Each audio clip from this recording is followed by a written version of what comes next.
Hi, and welcome to the second part in our journey to GDPR compliance.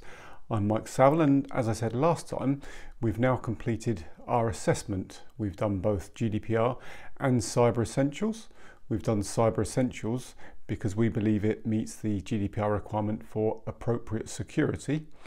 And like everyone else, we've got lots of work to do.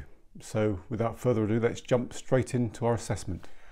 So here we are at the Guideline Dashboard, and you can see that we've now completed our assessment for both GDPR and Cyber Essentials.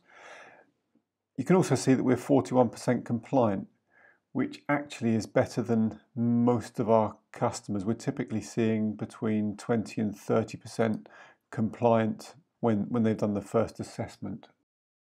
You might be wondering what that means. If we go to the sources and we take a look at the GDPR, we can see the text of the underlying regulation. And if I perhaps go to Article 12 and we have a look at the first clause within that article, you can see from the exclamation mark there that we're not compliant with this article and that we've got some work to do.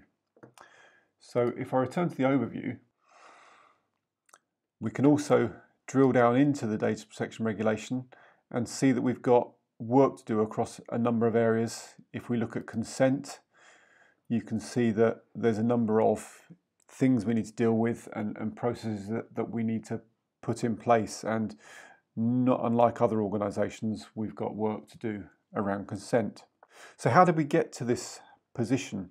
First of all, I completed the assessment for GDPR. And if we look at section 3 on consent, you can see that is our consent explicit and separate? Well, at the moment, I think we've still got work to do in order to check that we're using plain language and that we're being explicit and we're asking for consent in the right way.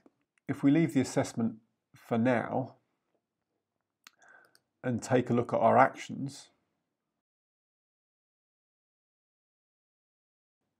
and we can see we've got an action here, which is to make each request for consent explicit and ensure it's separate from other areas.